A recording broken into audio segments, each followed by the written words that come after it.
Y la Biblia nos dice que la iglesia es el plan de Dios, es la razón por la que Cristo vino a dar su vida. Y hoy quiero hablar de cómo ser parte de la iglesia de acuerdo a un pasaje muy completo, que es la primera vez en el Nuevo Testamento que nos muestra cómo la iglesia cristiana se reunía en el libro de los Hechos.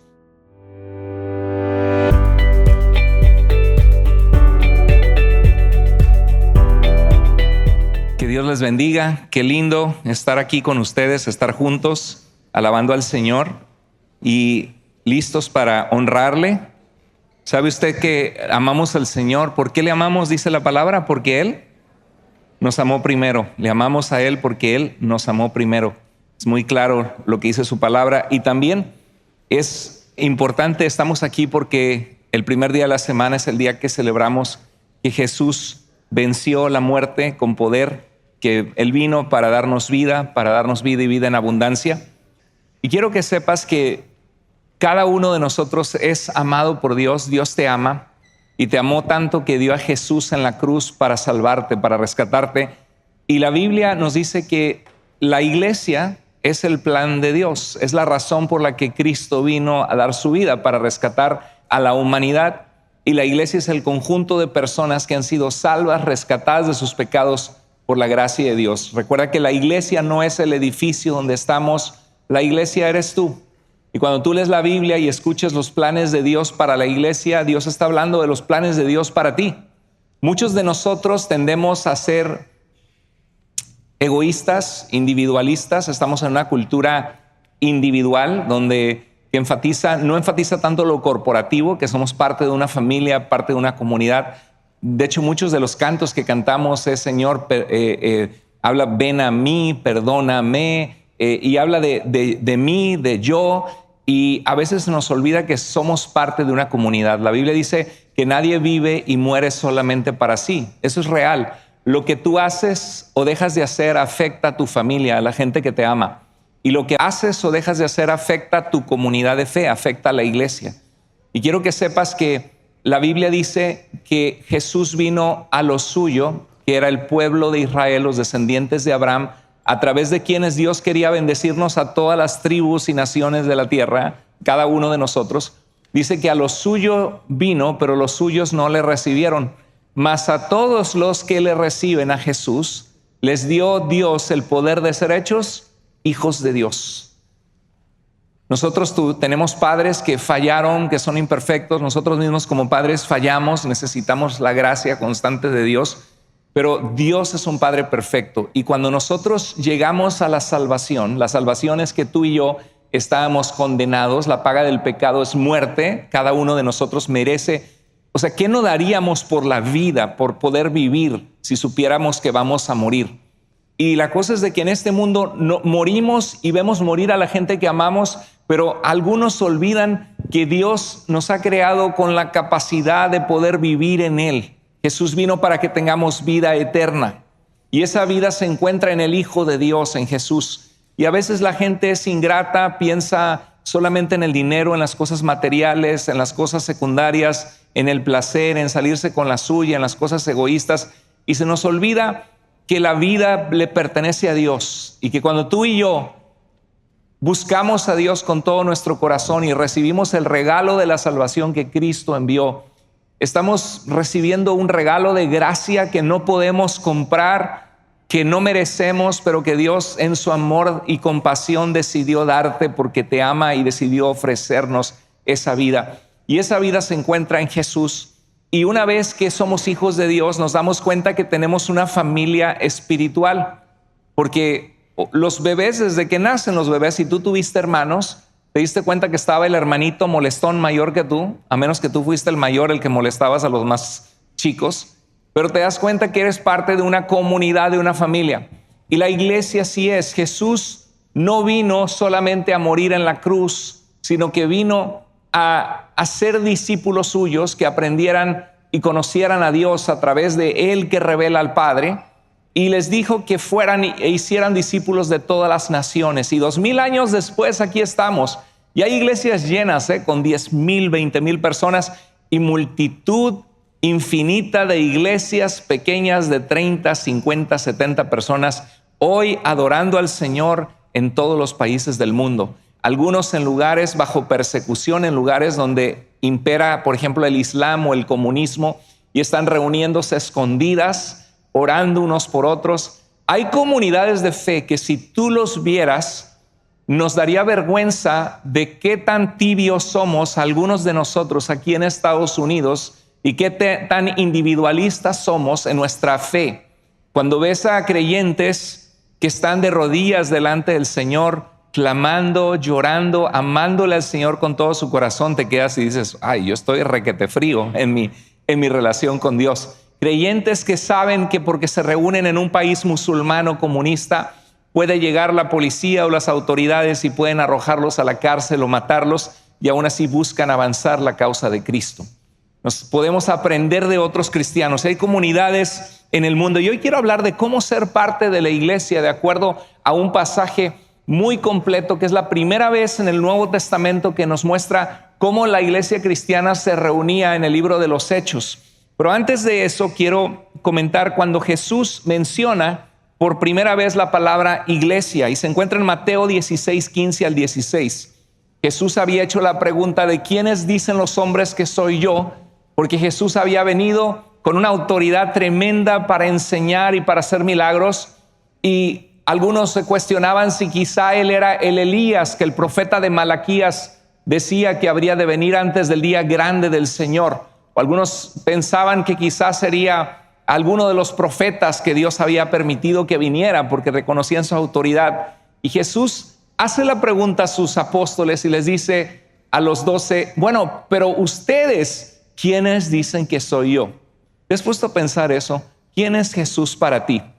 A Cristo le importa y quiere que tú sepas, quiere que tú estés consciente de quién es Él para ti. ¿Quién es Cristo para ti? Y Simón Pedro, se llamaba Simón, Cristo le cambió el nombre a Pedro y le dijo, tú eres el Cristo. Esta palabra Cristo significa el ungido de Dios. El Mesías es el nombre en español de la palabra Mesías en hebreo. Crío, el verbo crío significa ungir, el Cristo significa el ungido de Dios.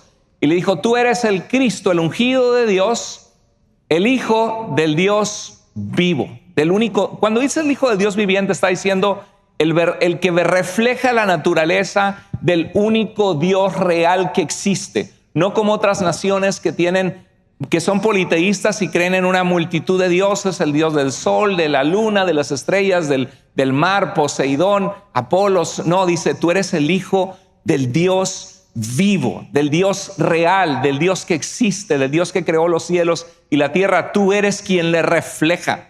Cuando habla del Hijo de Dios, no significa que Dios tuvo un hijo que tiene una esposa en el cielo, sino era un hebraísmo, una forma de expresarse de esa cultura que decía que Jesús era quien refleja la naturaleza misma divina de Dios.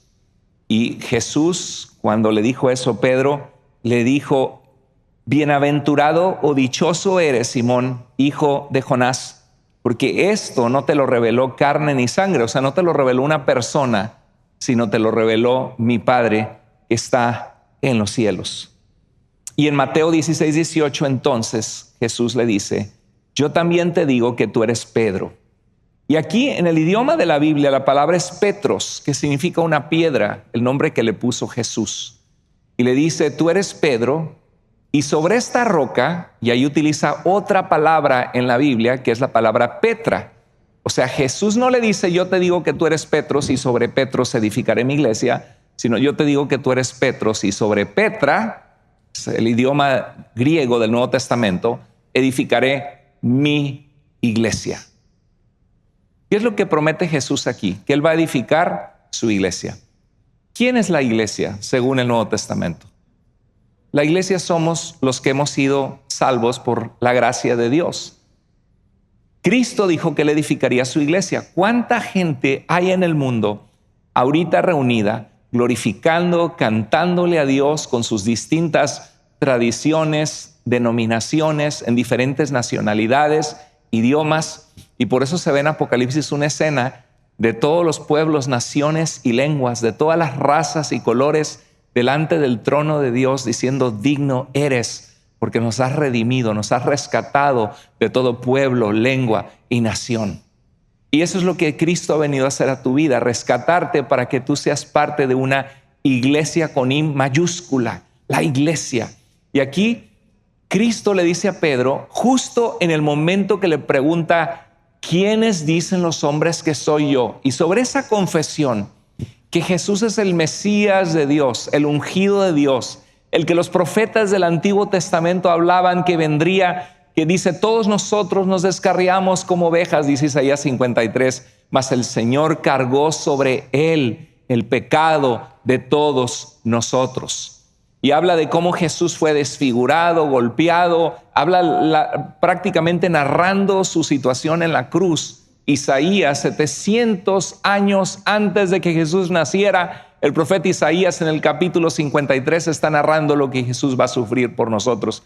Y por eso le dice, tú eres el Mesías, el ungido de Dios, que las profecías y que Dios anticipó en los profetas que vendría.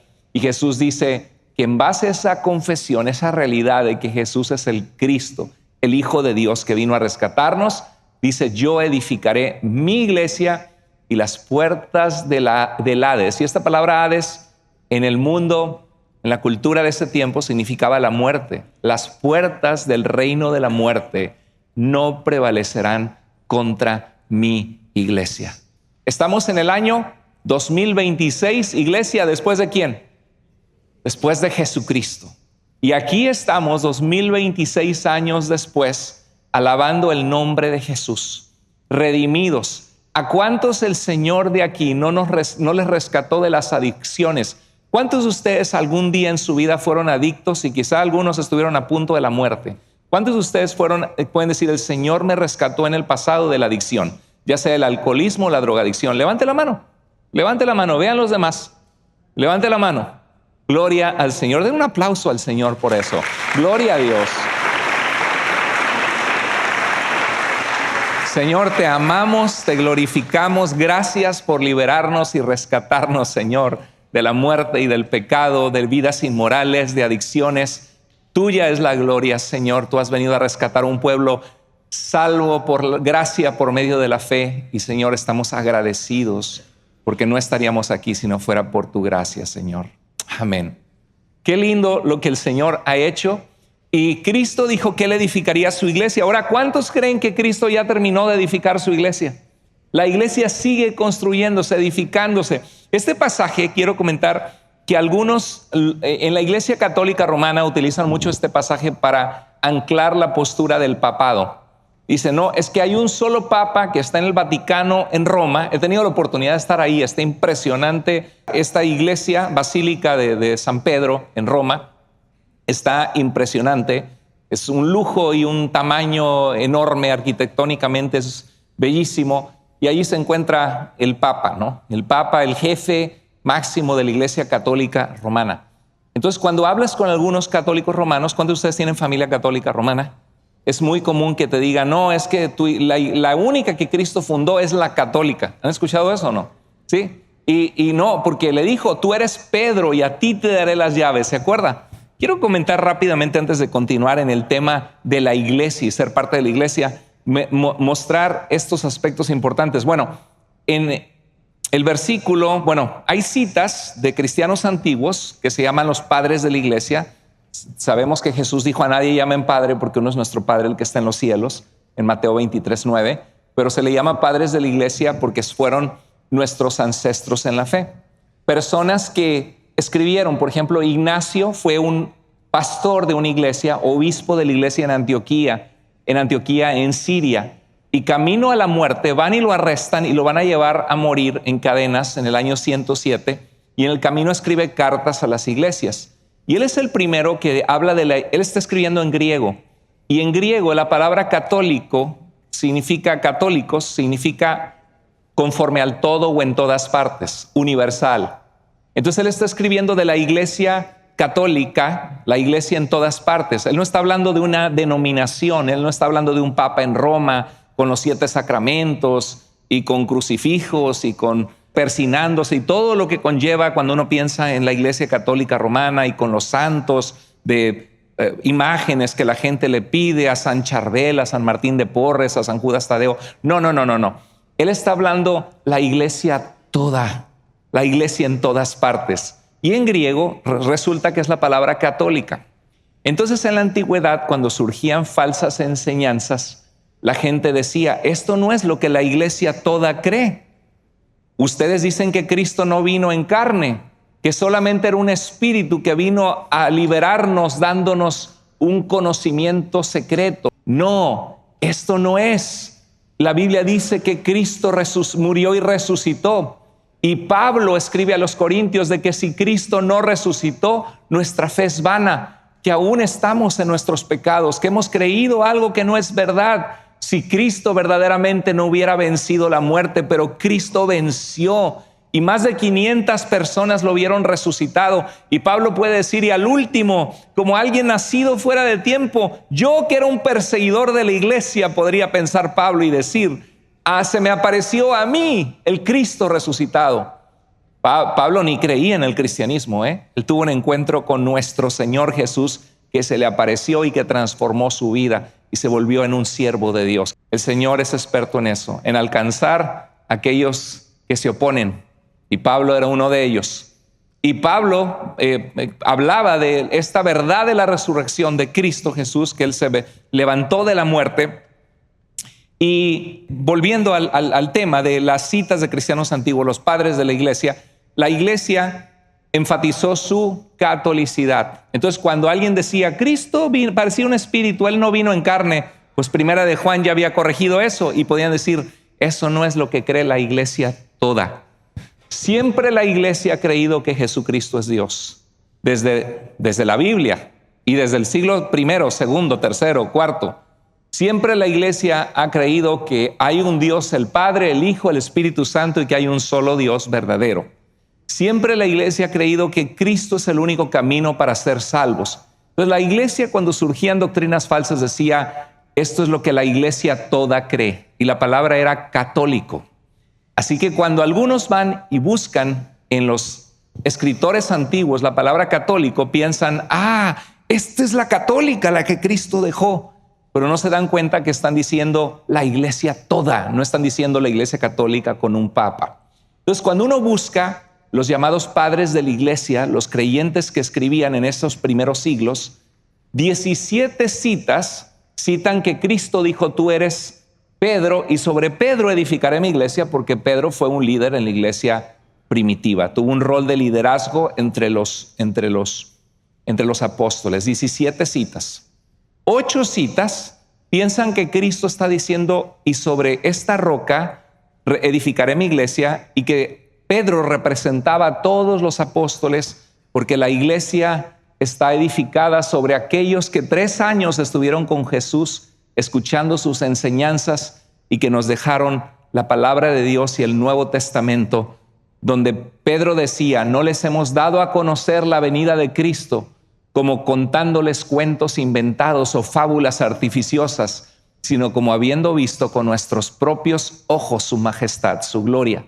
Y Juan, en Primera de Juan dice, lo que hemos visto, lo que hemos oído, esto les compartimos, algo que era real, que ellos vivieron. Entonces hay 8 citas que creen que cuando dice sobre esta roca edificaré mi iglesia se refiere a todos los apóstoles. Y hay 44 citas, esto es algo aproximado, de los primeros cristianos, los padres de la iglesia, que creen que se refiere a la fe o la confesión de Pedro. ¿Sobre qué se edifica la iglesia? Sobre esa confesión que Pedro dijo, tú eres el Cristo, el Hijo del Dios vivo. Sobre esa verdad de que Jesús es el Mesías, quien refleja la naturaleza de Dios que vino a salvarnos, sobre esa realidad Jesús edificaría a su pueblo, su iglesia, que estamos nosotros, ¿sí? Y 16 citas de los padres de la iglesia antiguas que dicen que cuando Cristo dijo, tú eres Pedro, y sobre esta roca, tú eres Petros, pero sobre esta Petra, utiliza otra palabra, edificaré mi iglesia. Y Pedro mismo, en 1 de Pedro 2:4, dice que Dios está construyendo un templo santo, siendo Cristo mismo la piedra angular, y que todos nosotros, tú, cada uno de ustedes, tú, está siendo edificado sobre esa roca que es Cristo, y tú eres como una piedra, como un ladrillo, que Dios está edificando un templo santo para Dios. Tú eres parte de la iglesia. Tú eres una de esas piedras, fundados todos sobre el fundamento de la roca que es Cristo Jesús. ¿Ok? Cristo edificaría su iglesia. Y les quiero compartir esto brevemente porque yo sé que muchos de ustedes platican con familiares católicos romanos. Vamos a poner el mapa. En el mundo antiguo, ¿dónde murió y resucitó Jesús? ¿En cuál ciudad? En Jerusalén, en Judea, la provincia romana de Judea. Y el evangelio se expandió, por ejemplo, a Antioquía, donde a los cristianos se les llamó por primera vez cristianos en Antioquía. Les decía que ahí estaban las cartas en el siglo II de Ignacio de Antioquía, Clemente de Roma, que escribe una carta a los Corintios, Policarpo de Esmirna, arriba donde está Turquía, a un lado de Constantinopla, por allá. Entonces, en el mundo antiguo había 5 ciudades importantes: Roma, Constantinopla, Antioquía, Jerusalén y Alejandría, que se dividía el imperio romano en el imperio del este y del oeste, ¿sí? ¿Cuál es la única ciudad que se encuentra en Occidente, en el oeste, de todas las 5 más importantes del imperio romano? Roma. Y del otro lado había 4 ciudades. En esas 4 ciudades se hablaba el idioma griego. ¿En qué idioma se escribió el Nuevo Testamento? En el idioma griego, ¿sí? En Roma se hablaba el idioma latín, no se hablaba el griego. ¿En qué lado surgió el cristianismo? ¿En el este o en el oeste? En el este, que se le conoce como en el oriente. Y esto se conoce actualmente como la iglesia ortodoxa, ¿sí? Porque es los orígenes de nuestra fe cristiana que surge en Jerusalén y está contenida en las palabras de Jesús, contenida en las Escrituras, ¿sí? La fe apostólica, si quieres saber qué creían los apóstoles, abre las páginas del Nuevo Testamento. Son 27 libros del primer siglo. Entonces, ¿qué sucedió? Que para el año 750, vemos el otro mapa, vino el Islam, Mahoma, 570 al año 632, y conquistó todo el oriente, porque conquistó con la espada, imponiendo la religión del Islam. Y el último lugar en caer fue Constantinopla en el año 1453. ¿Cuál es el único patriarcado de los 4 que quedó? Roma, ¿sí? Porque los demás terrenos fueron conquistados por el Islam. Pero interesante, porque a los 5 patriarcados se les llamaba papas. Siglos después le decían como padre espiritual, el obispo de esa región. Y de hecho el primero que se le llama papa es el de Alejandría, no es el de Roma. Nunca en la historia sucedió que el obispo de Constantinopla, de Antioquía, de Jerusalén y de Alejandría estuvieran sometidos al de Roma. No había un papado como después se desarrolló en la iglesia católica romana. La iglesia es católica, está en todas partes, es universal, pero no es romana. Porque si es católica y está en todas partes, entonces no puedes decir es de todas partes y de Roma. O es de Roma o es de todas partes. ¿Sí? La iglesia es católica, ¿se acuerda? Creo en la iglesia que es una. ¿La iglesia es una? Sí, porque la iglesia está compuesta de todos los que han sido lavados por la sangre de Jesús. ¿Conocemos a nuestros hermanos en Corea ahorita que están alabando al Señor en un idioma coreano? Nuestros hermanos en Rusia quizá no los conocemos, pero ante los ojos de Cristo somos su única iglesia, su pueblo redimido por la sangre del Cordero. ¿Sí? Sí, denle un aplauso al Señor. Amén. La iglesia es una. La iglesia es católica porque está en todas partes. La iglesia es apostólica. ¿Por qué? Porque está basada en la doctrina de los apóstoles, en la doctrina del Nuevo Testamento, pero no es romana. ¿Ok?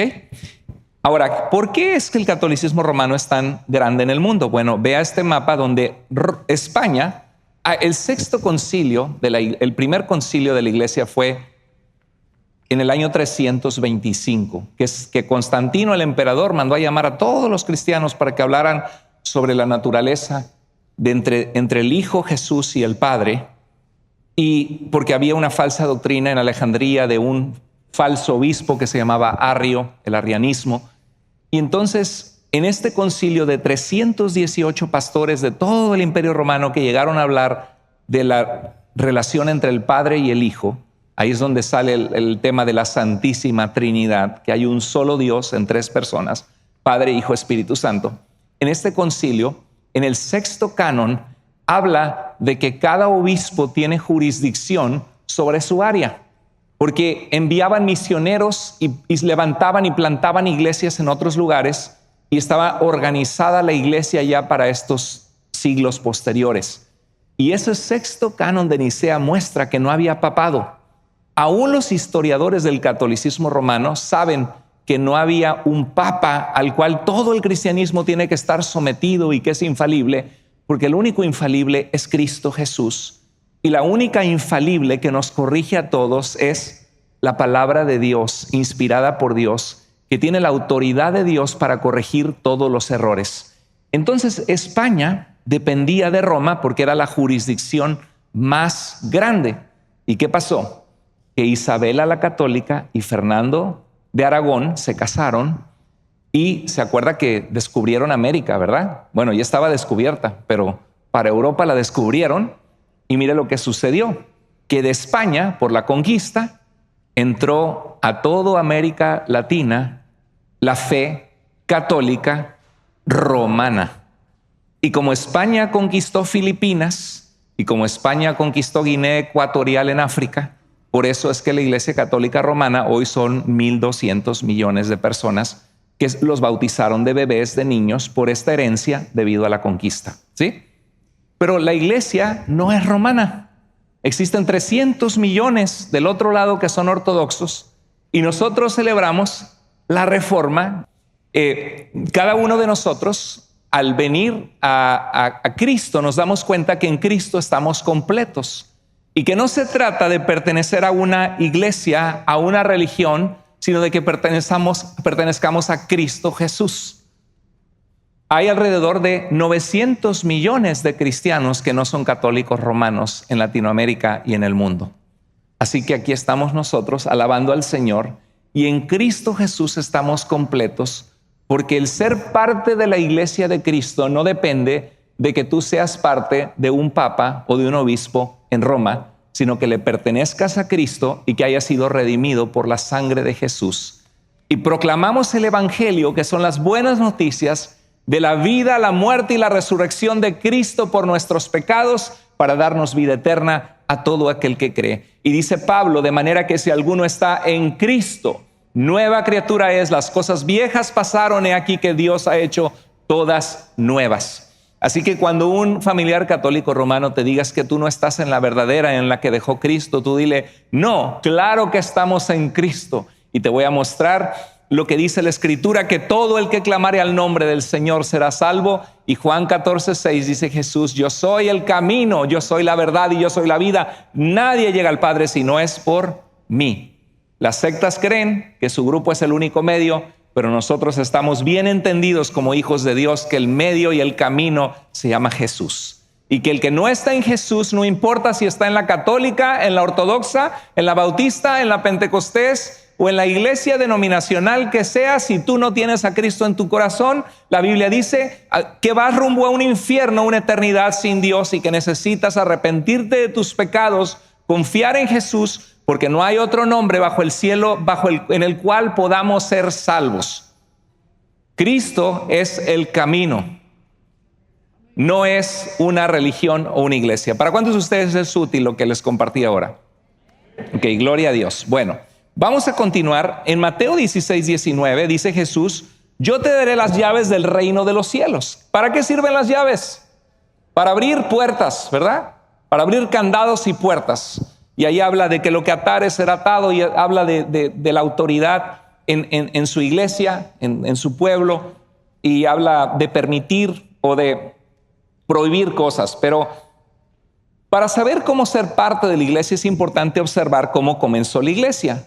Y quiero comenzar con este Pedro que Jesús le dijo que le daría las llaves. Por cierto, en Mateo 18, a todos los demás discípulos les dice lo mismo. Lo que ataren será atado. Lo que le dice a Pedro en Mateo 16:19, se lo dice a todos los otros 12 apóstoles en Mateo 18:18, solo para que sepan. Entonces, Cuando vamos a Hechos 1:8, el libro de Hechos 1:8 comienza diciendo, pero cuando venga, léanlo conmigo, vamos a leerlo todos. Pero cuando venga el Espíritu Santo sobre ustedes, recibirán poder y serán mis testigos tanto en Jerusalén como en toda Judea y Samaria y hasta los confines de la tierra. Cristo prometió que cuando ascendiera al cielo tras su resurrección nos dejaría una preciosa presencia en nuestras vidas, que es el Espíritu Santo de Dios, la tercera persona de la Trinidad, que dice que estaría contigo y conmigo y que nos guiaría a la verdad, y que el Señor, el Espíritu Santo, también nos redarguye de pecado, nos muestra cuando estamos mal. Alguien me preguntaba ayer, pastor, ¿qué significa ser lleno del Espíritu Santo? Y le dije, en Efesios 5:18 dice que no nos embriaguemos con alcohol, con cerveza, con alcohol. Dice, porque en él hay, con vino, porque en él hay disolución. Hay una vida de desenfreno, de pecado, de tentación, donde algunos se desembocan y caen en adicciones y en esclavitud. Pero dice que en vez de buscar el alcohol, seamos llenos ¿de quién? Del Espíritu Santo. ¿Cómo se es lleno del Espíritu Santo? No es hablando en lenguas. Las lenguas son uno de los dones que se mencionan, que debe ser interpretado, que debe haber 2 o 3 y por turno, y que no se hable si no se interpretan, porque entra gente que no conoce a Cristo y van a decir que estamos locos y se pierde la persona en vez de conocer al Señor. Sí, la Biblia es muy clara. Ser lleno del Espíritu Santo sucede cada vez que tú le dices no al pecado. Cada vez, ¿qué dijo Jesús? El que quiera seguirme, niéguese a sí mismo, tome su cruz. A veces, cada día, y sígame. ¿Tomaste tu cruz hoy? ¿Le sigues al Señor? ¿Estás dispuesto a seguirle al Señor? Tome su cruz cada día y sígame. Y Pablo podía decir, con Cristo estoy juntamente crucificado y ya no vivo yo, más ¿quién vive en mí? Cristo vive en mí. Entonces, Jesús nos ha dejado un consolador viviendo contigo, que te consuela, que te guía a la verdad, que te ha dado dones para servir a Dios y que te ha dado poder para ser testigo de Él donde quiera que tú vayas. Así que cuando tú estés en tu trabajo, ay, que son católicos, se me van a agarrar a carrilla, no, es que les encanta tomar y me van a decir hasta el pastorcito, me van a decir hasta pastorcito. No, tú ármate y dile, Señor, dame oportunidades de hablar de ti y ser como Pablo. No me avergüenzo del evangelio. ¿Por qué? Porque es poder de Dios para salvar a algunos, a todo aquel que cree. Hermano, si tú has nacido de nuevo en Cristo, tú tienes poder del Espíritu Santo en tu vida. Hay poder en tu vida porque el Espíritu Santo vive en ti. Así que no te achicopales, no te vayas, como dicen por ahí, como animalito con la cola entre las patas, como diciendo, ay, ¿yo qué les voy a decir? Se van a burlar, ¿no? Tú comparte y di lo que Cristo hizo en tu vida. La mujer samaritana dice, encontré, quizá él es el profeta. El ciego dijo, yo solo sé que era ciego y que ahora veo. Comparte lo que Cristo ha hecho en tu vida. Y dice que recibirían poder y serían sus testigos. Y en Hechos 2:40 al 41, después del día del Pentecostés, donde el Espíritu Santo es derramado, vienen judíos de todas las naciones de la tierra y se les da la habilidad sobrenatural de proclamar las maravillas de Dios. Se les reparten lenguas, idiomas, dialectos y empiezan a proclamar de las maravillas de Dios. Y Pedro se para y empieza a predicar la palabra de Dios. El apóstol Pedro empieza a predicar qué bueno ha sido Dios con Israel y con las naciones, enviando a Jesús para que seamos salvos. ¿Y qué dice el verso 40 al 41? Y con muchas otras razones les exhortaba. ¿Cómo les exhortaba?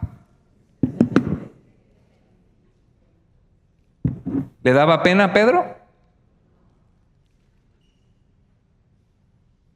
En un tiempo sí le dio pena, ¿verdad? Dijo, yo ni lo conozco, no me va a hacer que me maten. Negó a Jesús, pero luego se arrepintió con lágrimas. Y Jesús le dijo, Pedro, ¿me amas? Sí, apacienta mis ovejas.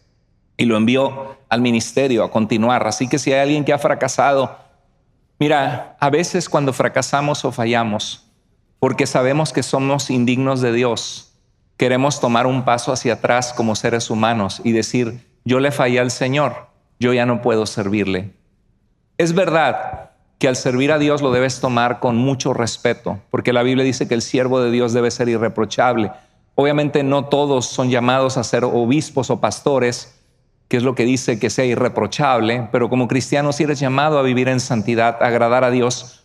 Y hay gente que sirvió a Dios y tuvo una falla, una caída, que dice no soy digno, y se apartan para siempre de ser usados por Dios. Muchas veces el único obstáculo eres tú mismo, que tienes que ponerte a cuentas con Dios y decirle, Señor, perdóname por haber fallado. Yo quiero volver a vivir una fe viva en ti, Señor. Quiero volver a servirte y amarte como antes lo hice. Usa mi vida, Señor, no soy digno. ¿Quién es digno? ¿Quién es digno? Dice el Salmo 130, Señor, si mirares la maldad o si mirares el pecado, ¿quién podrá ser digno? Pero en ti hay perdón y abundante redención, Jehová Dios de Israel, dice el Salmo 130. Así que no te frenes por eso. Y Pedro predicaba, Jesús lo restauró y dijo que con muchas otras razones les exhortaba insistentemente, sálvense de esta generación perversa. Así pues, los que recibieron su mensaje fueron bautizados y aquel día se unieron a la iglesia, ¿cuántos? 3,000 personas, gloria a Dios. Y dice, se mantenían firmes en la enseñanza de los apóstoles, en la comunión entre ellos, el compañerismo, el amor, el visitarse, el ayudarse, el exhortarse, el orar unos por otros, en la comunión, en el partimiento del pan. Algunos creen que es una alusión a la cena del Señor, juntándose a cenar, recordando la muerte del Señor hasta que Él vuelva. Y dice, y en la oración. Hermano, oraste esta semana. Oraste esta semana. Tuviste un tiempo que oraste. Hubo un tiempo en que detuviste tu celular a un lado, no solamente manejando el trabajo, y que apartaste un tiempo para orar, ya sea doblando tus rodillas o saliendo a caminar para orar con Dios, y ese tiempo lo pasaste con el Señor. Es un recordatorio que la iglesia debe permanecer en la oración. No es con espada ni con ejército, mas con su Santo Espíritu, lo que Dios puede obrar en tu vida, de rescatarte y de usarte para su gloria y de continuar como iglesia creciendo. Hermanos, la mies es mucha, los obreros son pocos. Si fuera por mí, así tronar los dedos, vamos a abrir un campus en el sur, un campus en el norte, para que los que manejan 1 hora de distancia, que vienen desde tan lejos, podamos tener iglesia vida en el norte, iglesia vida en el sur. Sí, pero necesitamos hombres y mujeres dispuestos para servirle al Señor en el tiempo de Dios. Se mantenían firmes en la enseñanza. ¿Estás firme o estás inestable, así como tambaleando? Algunos van así en su vida cristiana, se paran y quiero caminar bien, quiero vivir para Dios, y ¡paz! Se dan el golpe. Y algunos, no, ya para qué, ya me caí, ya no vuelvo. Y hay gente así, qué triste, ¿no? Que se pierden de lo que Dios puede hacer con ellos. Y continúa el verso 43. Todos estaban asombrados por los muchos prodigios y señales que realizaban los apóstoles. Todos los creyentes estaban juntos y tenían todo en común. Verso 45. Vendían sus propiedades y posesiones. No se preocupe, no le voy a decir que venda su casa para darla a los demás. Eso es algo entre cada quien y Dios, cuando Dios pone en nuestro corazón ayudar a otros. Dice, y compartían sus bienes entre sí según la necesidad de cada uno. Eso es un amor súper profundo, ¿verdad? Como familia, más que familia. Y quiero decir que esto es difícil de reproducir. Cuando vemos la iglesia primitiva, esto de Hechos 2:43 al 45, prodigios y señales por los apóstoles. Ahora, quiero preguntar, ¿sigue Dios sanando? Dios sigue sanando. Hemos oído a través de nuestro ministerio y visto personas que el Señor rescata y sana con enfermedades graves, pero también hemos visto hermanos y hermanas en Cristo queridos sucumbir al cáncer y enfermedades, y que les hemos perdido de estar con nosotros y que se nos han adelantado a estar con el Señor. La realidad es de que Dios es soberano y Él es poderoso. Nuestro Jesucristo es el mismo de ayer, de hoy y por los siglos. Dios puede hacer milagros y los hace, pero algo que aprende el cristiano es estar sometido a la soberanía de Dios.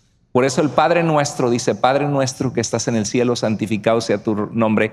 Y que dice, venga tu reino, hágase tu voluntad. Y Jesús mismo en la cruz dijo, mas no mi voluntad, Padre, sino la tuya.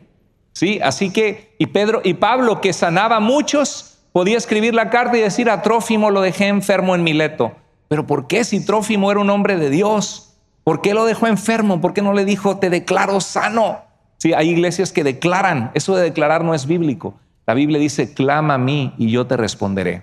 Dice que sean conocidas nuestras peticiones delante de Dios con toda oración y ruego. Jesús nos enseñó a ir al Padre a orar, no a declarar. ¿Conoce iglesias que dice, lo declaro? Y Señor, declaramos sanidad y declaramos que tiene el trabajo y lo declaramos hecho. ¿Sí lo ha escuchado? Quiero decirle que eso no es bíblico. Eso surge en 1970 en Oklahoma y viene de enseñanzas paganas que no son cristianas, de pensamiento positivo, de atraer las cosas, de misticismo esotérico, no viene de la Biblia.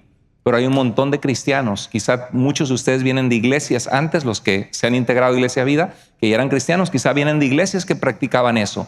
Y a veces cuando he dicho esto, algunos se han ofendido, han dicho, pero ¿cómo? Porque nos cuesta trabajo cuando nos han enseñado algo y nos damos cuenta que no es bíblico, no lo es. Ahora, si Dios te dice, ve y acércate a ese paralítico y dile en el nombre de Jesús, levántate. Y hermanos, si Dios me lo dice, yo lo voy a hacer. Pero yo no voy a ir a darle falsas esperanzas a alguien, y no es por falta de fe, es porque al conocer las Escrituras veo que Dios es soberano y que Dios no lo podemos manipular, lo que podemos hacer es clamar, ¿sí? Pero bíblicamente no existe tal cosa como declarar cosas para creer que porque lo declaramos Dios va a tronar los dedos y, lo declaré y Dios tiene que estar obligado a tu lengua. No, eso no es bíblico. Entonces son cosas difíciles de reproducir, pero Dios sigue transformando vidas, sanando gente enferma, restaurando matrimonios rotos, dando esperanza a personas que estaban hundidos en la depresión y en la ansiedad, sacando a personas de cuadros de problemas clínicos, mentales, por el poder de Cristo Jesús, que vino a sanar a los enfermos, a sanar a los quebrantados de corazón, a dar apertura de cárcel a los que estaban cautivos por el diablo. Cristo sigue haciendo lo mismo en nuestras vidas. Y yo quiero que sepas que ese mensaje que tú y yo tenemos puede liberar a tus amigos, a tus familiares, a tus hijos. Claro, si ellos responden al llamado de Dios, pero si tú y yo oramos y somos fieles en compartirles la verdad del Evangelio. Y el versículo 46 dice, no dejaban de reunirse unánimes en el templo ni un solo día. Y algunos de ustedes, me da flojera ir, tengo mucha ropa que lavar. Y somos inestables, no somos comprometidos con Dios. Y dice que estaban en las casas, en el templo, ¿sí? De casa en casa partían el pan y compartían la comida con alegría y generosidad. Por eso tenemos grupos de vida en la iglesia. Tenemos 30 grupos de vida. ¿Cuántos son parte de un grupo de vida? Levanta la mano. Ok, muy bien. ¿Cuántos no son parte de un grupo de vida? Y quieres que te ayudemos a conseguir uno. Levanta la mano si quieres con confianza. Ok, tenemos uno. Gracias por levantar la mano. ¿Alguien más? ¿No les da pena? Acá hay otra persona. ¿Quién más? Ok, les pido un favor, ustedes que levantaron la mano, gracias. Qué lindo identificar que son personas que quieren crecer y conocer a otras personas. Si son tan amables al final de pasar donde dice centro de conexión, allí va a haber gente que te puede ayudar. Denles su nombre y más o menos por dónde viven y que ustedes sepan los horarios para que se integren en un grupo de vida, ¿sí? Bueno, y dice que alabando a Dios y disfrutando de la estimación general del pueblo, y cada día el Señor añadía al grupo los que iban siendo salvos. ¿Cuántos queremos eso para Iglesia Vida? ¿Cuántos queremos que tu compañera de trabajo, tu compañero de trabajo, tu hermana, la católica, tu abuela, tu mamá, que al rato sean parte de Iglesia Vida y el Señor los une porque están siendo salvos por Cristo? ¿Cuántos queremos eso para la gente a nuestro alrededor? Entonces hay que orar, hay que prepararnos, hay que preparar el camino con oración, no es con espada ni con ejército, mas con su Santo Espíritu, y orar a Dios que Él haga lo que Él hará, porque Jesús dijo, yo estableceré mi iglesia y las puertas de la muerte no prevalecerán contra ella. Así que el día que muramos y cerramos los ojos, ¿murió la iglesia? No, porque yo soy parte de la iglesia, voy con Cristo, lo cual es muchísimo mejor. Y nuestras futuras generaciones, si tienen a Cristo, tienen vida y la iglesia continúa. Y déjame decirte algo, hay malas iglesias, hay sectas, hay falsos líderes que merecen que les den unas cachetadas y los metan a la cárcel algunos.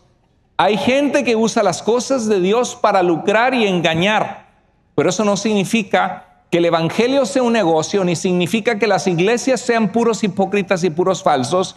Las iglesias son el pueblo redimido por Cristo, a través del plan número 1 de Dios para alcanzar el mundo. Y tú sabes quiénes son los mayores donadores en tiempos. Estamos orando por Venezuela, el terremoto tremendo, la gente damnificada, la gente que perdió seres queridos. Tragedias en el mundo hay a cada rato, huracanes, maremotos, terremotos. Y la realidad es que ¿sabes cuál es la organización del mundo que más ayuda en esos momentos? ¿Quién crees que es? La iglesia cristiana.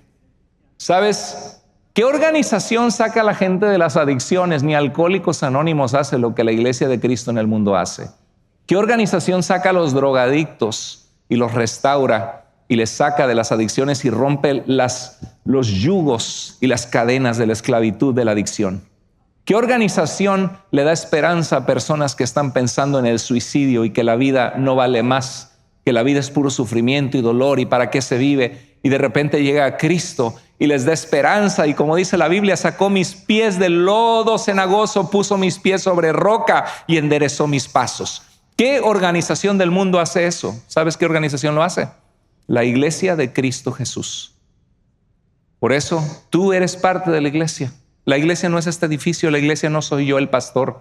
La iglesia eres tú, hermano, hermana. Somos la iglesia de Cristo, redimidos por la sangre de Jesús, que como un cordero fue llevado al matadero para darnos vida y vida en abundancia.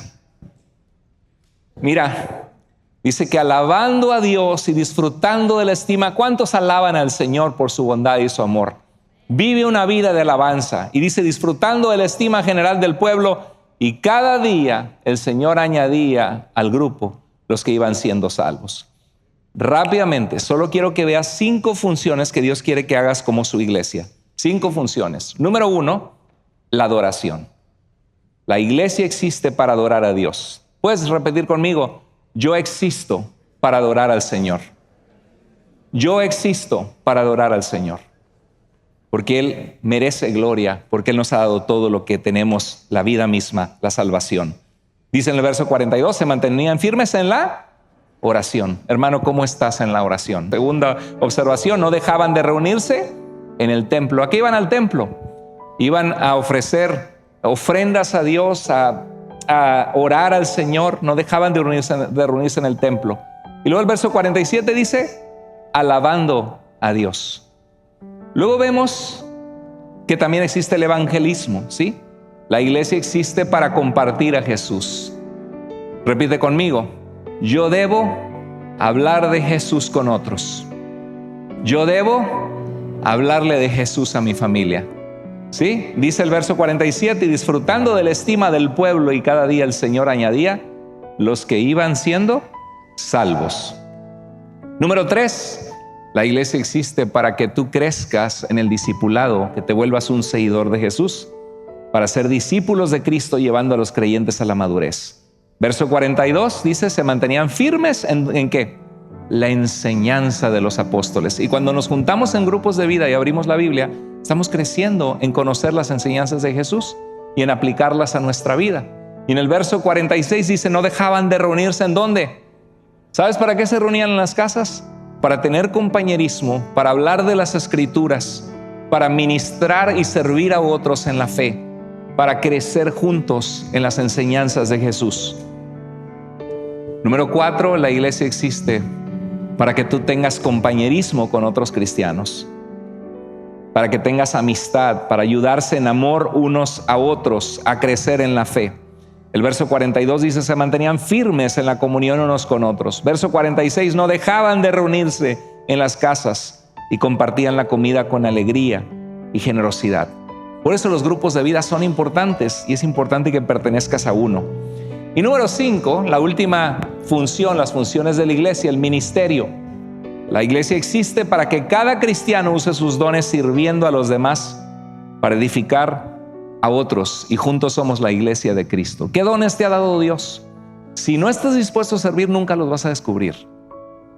¿Cuántos de ustedes saben que Dios te ha dado unos dones por el Espíritu Santo que tú tienes y que no todo el mundo tiene esos dones que tú tienes? ¿Cuántos de ustedes saben que el Espíritu Santo a cada cristiano que es parte del cuerpo que es la iglesia le ha dado un don para edificar a otros? Levanta la mano si lo sabes.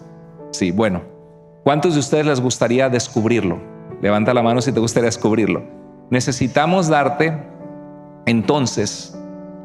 necesitamos predicar de esto nuevamente y tener una clase para aquellos que quieren descubrir sus dones, donde hacemos una serie de preguntas para que tú te analices y veas en dónde puede Dios usar tu vida.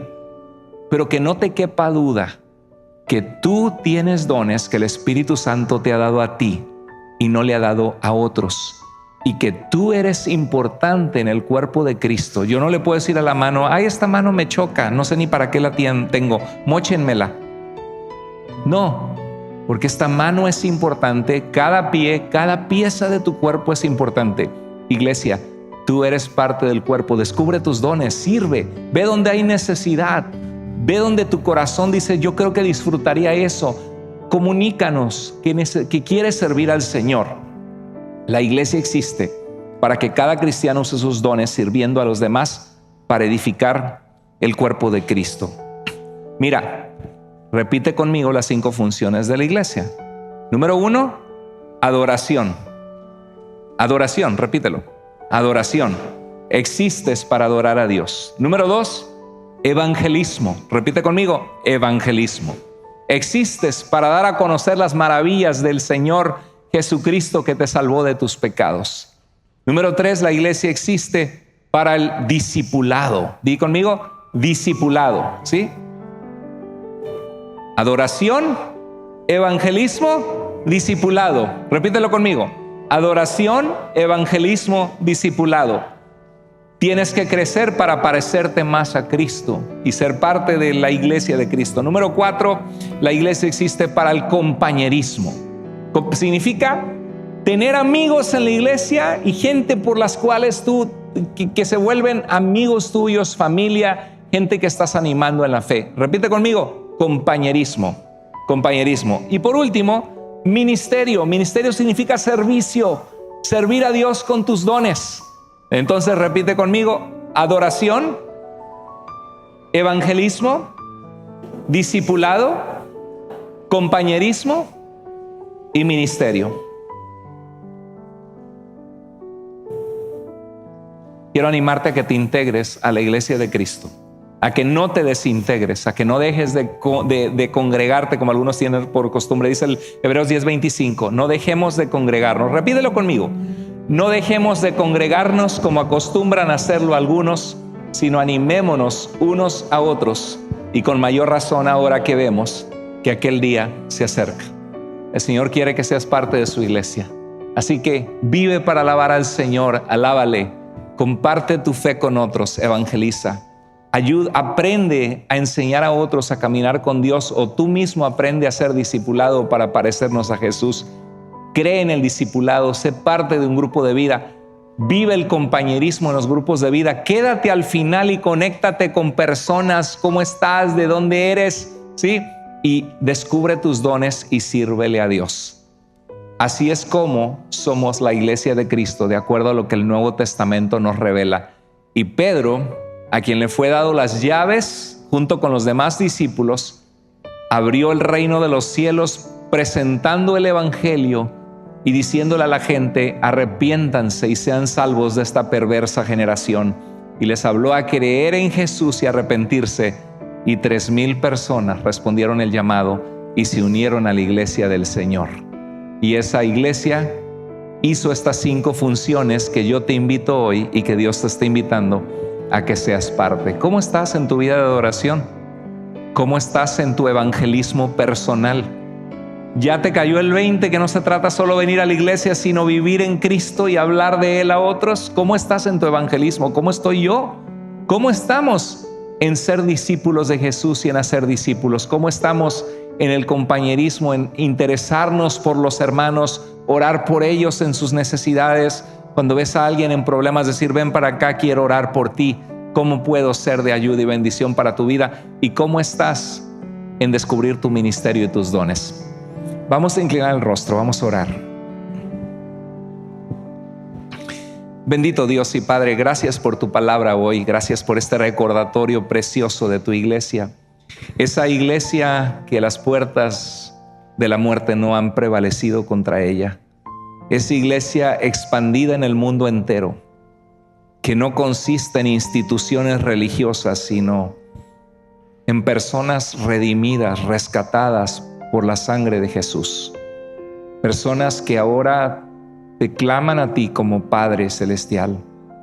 Personas que han entendido que cuando abundó el pecado en nosotros, sobreabundó la gracia de Dios para alcanzarnos. Y Señor, es solo por tu gracia que somos tus hijos y que te servimos. Te pedimos como Iglesia Unidos, Señor, que nos ayudes a alinearnos con tu voluntad, a no perder la pasión por ti, a no perder el llamado y nuestro propósito, Señor, a cuidar nuestra vida de oración, nuestra vida de adoración, nuestro evangelismo, el amar a los hermanos, el servirles, Señor, para edificar a otros. Gracias por los que te sirven y te aman. Estamos sobre los hombros de gigantes, de hombres y mujeres de fe. Y Señor, es por tu gracia que tenemos esta iglesia hermosa, por tanta gente que te ama y te sirve, porque queremos ser el cuerpo de Cristo, el equipo de Dios que hace tu voluntad, Señor. Te pedimos que nos fortalezcas en ti, Señor, que nos hagas una iglesia fuerte, firme, que proclama a Cristo, que ve vidas transformadas, Señor. Habla nuestra vida, así como estamos. Si Dios habló a tu corazón hoy, ahí en tu lugar dile: Señor, gracias por hablar a mi vida. Yo quiero ser parte, Señor, de tu iglesia. Quiero cumplir tu voluntad. Ahí levanta tu mano en tu lugar. Dile: Señor, gracias, hablaste a mi vida hoy. Yo quiero ser parte de tu iglesia y cumplir esas funciones en mi vida. Dios te bendiga, querida hermana. ¿Alguien más? Si Dios habló a tu vida, levanta tu mano ahí en tu lugar. Dile: Señor, aquí estoy. Usa mi vida. Quiero ver tu gloria en mi vida y en la vida de tu iglesia. Gloria a Dios, gloria a Dios, gloria al Señor. Señor, a ti la gloria, a ti la honra. Continúa haciendo la obra preciosa en tu pueblo por el cual diste tu vida y tu sangre, Señor. Haznos una iglesia sana, una iglesia que trae frutos para el reino de Dios. Usa nuestra vida. Ayúdanos a animar a los desanimados y a cuidar a los que han caído, Señor. Y poder amar a los que son difíciles de amar y poder, Señor, exhortar y animarnos unos a otros en la fe. Te amamos y te damos gracias en el nombre de Jesús. Amén.